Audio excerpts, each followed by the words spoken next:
आज के समय में बच्चों के ऊपर सबसे बड़ी छाया माता होती है। जो बच्चा किसी और से अपने मन की बात नहीं बता सकता है, वो बच्चा अपने मन की बात अपनी माँ से ज़रूर बताता है।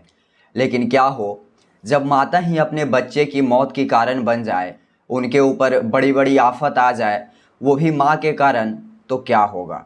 आज की जो यह घटना है, माँ अपनी 3 बेटियों को खतरा में डालकर अपने प्रेमी के साथ संबंध बनाया करती थी। और जब यह बात लोगों में पता चला तो लोगों को यकीन नहीं हुआ कि भला सगी माँ अपने 3 बेटियों के साथ ऐसा कैसे कर सकती है।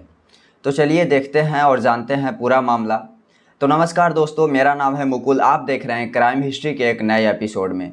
तो दोस्तों, आज की जो यह सच्ची घटना मैं आपको सुनाने जा रहा हूँ, बताने जा रहा हूँ, दरअसल यह सच्ची घटना है झांसी के सिकरी बाज़ार से, जहाँ पर एक कॉलोनी होती है और वहाँ पर एक सुमित्रा नाम की औरत रहा करती है, जिसकी उम्र 40 साल होती है। और उसका जो पति है वह कमाने के लिए मुंबई चला जाता है और उसकी जो पत्नी है वह घर में ही रहा करती है। उसकी 3 बेटियां हैं और उसकी तीनों बेटियां उसके पास ही रहा करती है। किसी की उम्र 17 साल, तो किसी की उम्र 16 साल और किसी की उम्र 14 साल है। और तीनों बेटियां अपने माँ के पास रहा करती है। कुछ दिन बाद सुमित्रा एक दिन सामान लेने के लिए बाज़ार जाया करती है, लेकिन उसे बाज़ार जाने में परेशानी होती है। उसे उस दिन कोई ऑटो रिक्शा नहीं मिल पाती है। तो सुमित्रा अपने पति के पास फ़ोन करती है और कहती है कि मुझे बाज़ार जाने में रोज़ दिक्कत होती है, इसीलिए आप मुझे एक स्कूटी दिला दो। और जो सुमित्रा का पति था वह मुंबई में अच्छा खासा पैसा कमा रहा था। तो सुमित्रा का पति बोलता है कि ठीक है, मैं तुम्हारे पास पैसे भेज देता हूँ, तुम शोरूम में जाकर एक स्कूटी खरीद लेना। और यह सब बात सुनकर सुमित्रा बहुत ही खुश हो जाती है और वह अगले दिन ही शोरूम चली जाती है स्कूटी लेने के लिए। तो वहाँ शोरूम में सुमित्रा को एक लड़का मिलता है जिसका नाम होता है सैफ अली, और सैफ अली का उम्र 25 साल। और वह सुमित्रा को स्कूटी के सारे फीचर के बारे में बताता है। और सैफ अली जिस तरीके से सुमित्रा को स्कूटी के बारे में बता रहा था, तो सुमित्रा को सैफ अली की बातें अच्छे लगने लगती है और सुमित्रा सैफ अली को अच्छे से निहारने लगती है। तो सैफ अली को भी थोड़ा थोड़ा समझ आने लगता है कि यह जो औरत है मुझे किस नज़र से देख रही है। लेकिन सैफ अली को तो स्कूटी बेचनी थी। वह सुमित्रा से प्यार से बात करता है, लेकिन सुमित्रा को लगता है कि सैफ अली मुझसे इसीलिए प्यार से बातें कर रहा है क्योंकि उसे भी मुझसे प्यार हो गया है। सुमित्रा अकेले रहा करती थी, तो उसे भी मन में यही था कि मुझे कोई एक जीवन साथी मिल जाए, यानी प्रेम प्रसन्न करने के लिए, अय्याशी करने के लिए, मौज मस्ती करने के लिए कोई लड़का मिल जाए तो अच्छा रहेगा। अब सुमित्रा को वह लड़का सैफ अली नज़र में आने लगता है। फिर सुमित्रा अपने स्कूटी को घर ले जाती है और कई बार स्कूटी स्टार्ट करने के बहाने उसके पास फ़ोन करके पूछा करती है। इसी तरह से सुमित्रा सैफ अली का मोबाइल नंबर भी ले लेती है और सुमित्रा स्कूटी के बहाने सैफ अली के पास बार बार फ़ोन किया करती है और सैफ अली से कई घंटों तक बातें भी किया करती है। इसी तरह से बात करने के दौरान दोनों को एक दूसरे से प्यार हो जाता है और फिर सैफ अली और सुमित्रा एक दूसरे से मिलने की प्लानिंग भी करने लगते हैं।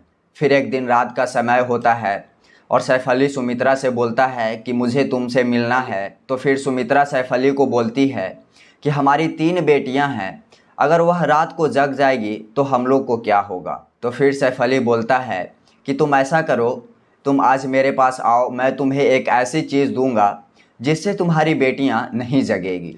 फिर सुमित्रा सैफ अली के पास पहुंच जाती है और सैफ अली उस औरत को नींद की गोली देता है। फिर सुमित्रा को कहता है कि तुम अपनी बच्चियों को खाना में यह नींद की गोली मिलाकर खिला देना।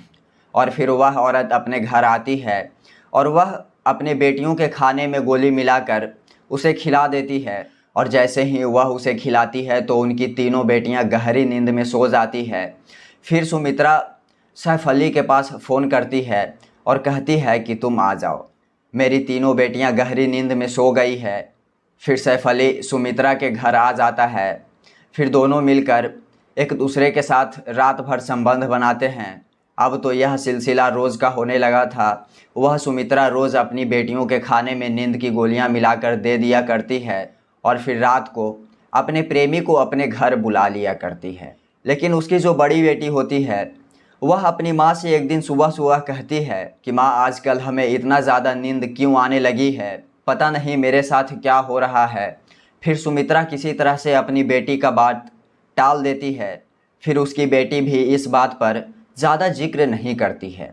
एक दिन फिर क्या होता है, सुमित्रा अपने प्रेमी को रात में अपने घर बुलाई हुई थी और उसने अपनी बच्ची को नींद की गोली दे दी थी, लेकिन उसकी एक बेटी बीमार थी तो वह खाना ठीक से नहीं खा पाती है, तो उसके ऊपर नींद की गोलियां का असर बहुत कम होता है। उसकी रात को अचानक से आंखें खुलती है तो वह टॉयलेट जाने के लिए अपने कमरे से बाहर निकलती है और टॉयलेट जाने का जो रास्ता था वह माँ के कमरे से होकर जाना था। तो वह देखती है कि माँ के कमरे से कुछ उल्टी सीधी आवाज़ें आ रही है। तो वह खिड़की से झांक कर देखती है कि उसकी माँ नग्न अवस्था में सैफ अली नाम के लड़के के साथ संबंध बना रही है। फिर वह लड़की अपने कमरे में जाती है बाकी बहनों को जगाने के लिए और माँ का सारा नग्न कर्तव्य अपने बहनों को दिखाती है। तो वह तीनों बेटियों को पता चल जाता है कि उसकी माँ क्या करती है और उसको इतना नींद क्यों आता है। वह तीनों बेटियाँ अंदाज़ा लगा लेती है।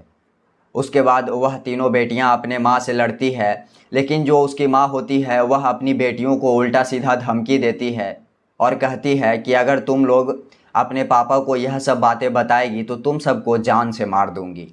फिर यह सब बात सुनने के बाद फ़िलहाल तीनों बेटियां चुप हो जाती है और अब तो सुमित्रा उनको नींद की गोलियां और ज़्यादा मात्रा में देने लगती है, जिससे उनकी आंखें फूलने लगती है, आंखों में सूजन आने लगती है। उसके बाद सुमित्रा अपने प्रेमी को बुलाती है और कहती है कि अब हम लोगों का काम यहाँ पर नहीं बनेगा। इसीलिए वह कहती है कि क्यों ना हम लोग अब यहाँ से दूर चले जाएं, यहाँ से दूर जाकर हम लोग एक नई दुनिया बसाएंगे। वहाँ पर जाने के बाद आराम से रहेंगे और अपनी ज़िंदगी को बेहतर बनाएंगे। तभी उसका प्रेमी कहता है कि ठीक है, लेकिन हम लोग को दूर जाने के लिए पैसा भी तो होना चाहिए। तभी फ़ौरन सुमित्रा बोलती है कि तुम पैसे की टेंशन मत लो, मेरे पास पैसे बहुत हैं। मेरा बेवकूफ़ पति मेरे पास पैसे बहुत भेजता है और वह पैसे से मैं बहुत सारे सोने चांदी बनाई हूँ, जिसको बेचकर कहीं दूर एक नई जगह खरीदेंगे और वहाँ एक छोटा सा हम लोग घर बनाएंगे और वहाँ पर हम दोनों बहुत ही मौज मस्ती करेंगे। तो सुमित्रा यह सब प्लानिंग करने के बाद रात में सारे जेवरात और जितने पैसे होते हैं वो सब कुछ लेकर अपने सैफ अली प्रेमी के साथ फरार हो जाती है। फिर जैसे ही अगले दिन सुबह होती है तो उसकी बड़ी बेटी उठकर अपने माँ की कमरे में जाती है, तो माँ को वहाँ नहीं देख बाकी और सब बहनों को उठाती है।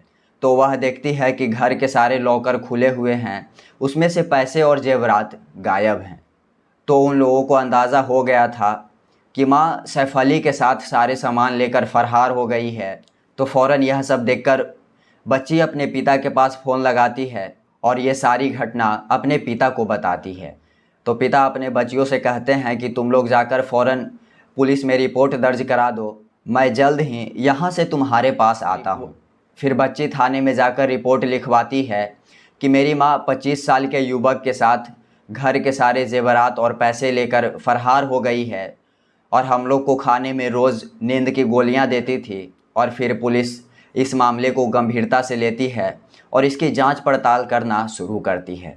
और जांच पड़ताल करने के दौरान पुलिस जल्द ही उन दोनों को ढूंढ लेती है और उनके पास जो भी गहने और पैसे थे उनको अपने अंडर जब्त कर लेते हैं और उनकी बेटियों को दे देते हैं। फिर उन दोनों को पकड़कर चोरी करने और बच्चियों को नींद की गोलियां देने के खिलाफ उन दोनों को जेल में डाल दिया जाता है। तभी सुमित्रा का पति थाने में जाता है। तो सुमित्रा अपने पति को देखकर ज़ोर ज़ोर से रोने लगती है, चीखने लगती है, चिल्लाने लगती है और अपने पति से कहती है कि मुझे माफ़ कर दो, मुझसे गलती हो गई है, अब ऐसा नहीं होगा। और ये सब सुनने के बाद उसका पति उसे छुड़ा लेता है और पति का कहना था कि मेरी पत्नी के चलते मेरी बेटियों को कोई दिक्कत ना हो, मेरी बेटी से माँ का साया हट जाएगा। तो दोस्तों, इस घटनाक्रम को सुनाने का मेरा कोई उद्देश्य किसी को नुकसान पहुंचाना या किसी को परेशान करना नहीं है, बल्कि लोगों को जागरूक करना है कि समाज के अंदर ऐसी घटनाएं ना हो। और ऐसे पति के बारे में क्या कहना चाहोगे जो उसकी पत्नी ने इतनी बड़ी गलती करने के बाद भी अपने पर माफ़ कर दिया। अपनी राय कमेंट बॉक्स में ज़रूर बताइएगा और इस वीडियो से कुछ सीख मिले तो वीडियो को लाइक कर दीजिएगा और लोगों को ऐसे ही अपराध से बचाना चाहते हैं तो वीडियो को शेयर करना नहीं भूलिएगा। मिलते हैं आपसे फिर एक सच्ची घटना के साथ। जय हिंद।